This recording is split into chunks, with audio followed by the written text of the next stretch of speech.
শীতকালীন পালং শাক, টমেটো, গাজর আর বেগুন দিয়ে একটা স্পেশাল ঘন্ট রান্না করব। চলেন আপনাদের সাথে শেয়ার করি। আসসালামু আলাইকুম। Hello everyone. আমি মেহেরপুর জেলা থেকে রাদিয়া রাম্মু। আপনারা কে কোন জেলা থেকে আমার এই ভিডিও দেখছেন অবশ্যই কমেন্ট করে জানাবেন।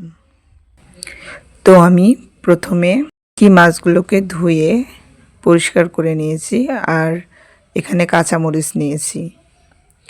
তো আমি বেগুনটাও সুন্দরভাবে কেটে পানিতে দিয়ে রাখছি। তো প্রথমে আমি শুটকি মাছটাকে সুন্দরভাবে থেতো করে নেব, তারপরে কাঁচামরিচটাকে পেস্ট করে নেব। তো আমার ভালোভাবে পেস্ট করে নেওয়ার পরে আমি এখানে ধনিয়া দিয়ে জিরা দিয়ে ভালোভাবে বেটে নিব।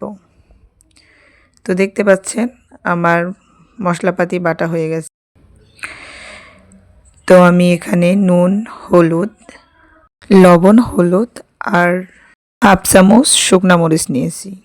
তো আমি কড়াইটা ভালোভাবে তাতিয়ে নিয়েছি বা গরম করে নিয়েছি। এখন আমি কড়াইতে পরিমাণ মতো তেল দেবো। তো তেলটা গরম হয়ে আসলে এখানে আমি কুচিয়ে রাখা পেঁয়াজগুলো ছেড়ে দিব। তো পেঁয়াজগুলোকে হালকা করে ভেজে নিব। তো আমি নেড়েচেড়ে সুন্দর করে পেঁয়াজগুলোকে ভেজে নিচ্ছি। তো একটা জিনিস খেয়াল রাখতে হবে, পেঁয়াজ অতিরিক্ত ভাজা যাবে না, যেহেতু আমরা এই রান্নাতে পেঁয়াজ বেটে দিচ্ছি না। তো পেঁয়াজটা একটু হালকা করে ভেজে নেওয়ার পরে তারপরে এখানে শুটকি মাছটা দিয়ে দিব। তো আমি এখানে পুঁটি মাছের শুটকি নিয়েছি। তো পুঁটি মাছের থেতো করা শুটকিটা সুন্দর করে পেঁয়াজ আর তেলের সাথে মিশিয়ে নিব। তো এখানে আমি বেটে রাখা মরিচ আর ধনিয়া, জিরা বাটা দিয়ে ভালোভাবে কষিয়ে নিব। তো এখানে পরিমাণ মতো লবণ, হলুদ আর চামচের মতো শুকনা মরিচ দিয়ে সুন্দরভাবে নেড়েচেড়ে কষিয়ে নেব। তো মশলাটা যত সুন্দর কষানো হবে তত সুন্দর রেজাল্টটা ভালো আসবে। তো দেখতে পাচ্ছেন আমার কষিয়ে নেওয়া হয়ে গেছে।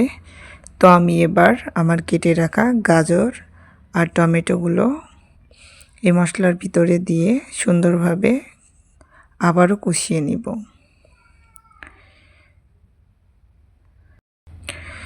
তো মশলাটা তলে লেগে যাচ্ছিল বলে আমি এখানে অল্প কিছু পরিমাণ পানি অ্যাড করেছি, যাতে মশলাটা তলে লেগে না যায়।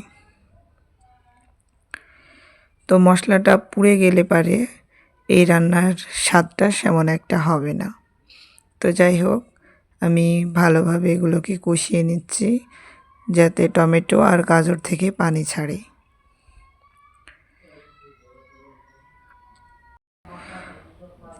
তো দেখতে পাচ্ছেন কত সুন্দর একটা পানি ছেড়েছে। তো আমি কেটে রাখা পালং শাকগুলো সুন্দরভাবে পরিষ্কার করে আমি ধুয়ে এখানে দিয়ে দিচ্ছি। তো পালং শাকগুলো একটু ছোট ছোট করে কুচিয়ে নিতে হবে, যে অতিরিক্ত বড় করে কাটা যাবে না।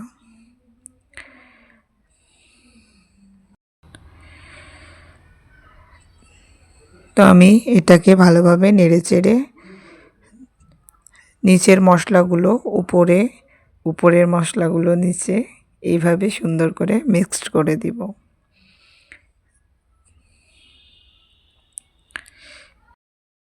তো পালং শাকগুলো সুন্দর করে নাড়াচাড়া করে দিলে দেখা যাচ্ছে পালং শাক থেকেও একটা এক্সট্রা পানি ছাড়ে। তো দেখতেই পাচ্ছেন আমার পালং শাকগুলো নরম হয়ে তরকারির সাথে মিক্সড হয়ে গেছে আর পালং শাক দিয়ে এক্সট্রা পানি বার হয়েছে। তো আমরা অল্প কিছু পানি এর সাথে অ্যাড করব সিদ্ধ হওয়ার জন্য, যেহেতু আমরা এখানে গাজর আর টমেটো দিয়েছি। তো পানিটা আমি পরে অ্যাড করব, আমি কিছুক্ষণের জন্য আগে ঢেকে দিব। তো দেখতে পাচ্ছেন আমি ঢাকনা খুলে দিয়েছি। তো আমার কেটে রাখা বেগুনগুলো আমি এতে অ্যাড করব।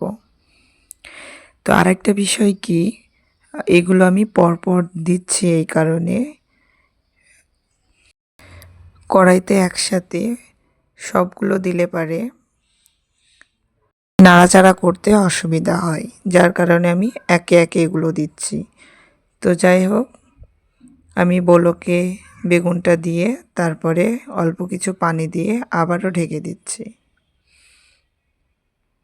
তো ঢাকনা খুলে আবার আমি সুন্দরভাবে নেড়ে ছেড়ে দিচ্ছি। তো আমার তরকারিটা লাস্ট পর্যায়ে, তো দেখছেন কত সুন্দর একটা কালার আসছে, আর আমার তরকারিটা সিদ্ধ হয়ে গেছে। তো এখন আমি গরম গরম ভাতের সাথে পরিবেশন করব। রান্নাটা সবাই ট্রাই করে দেখবেন।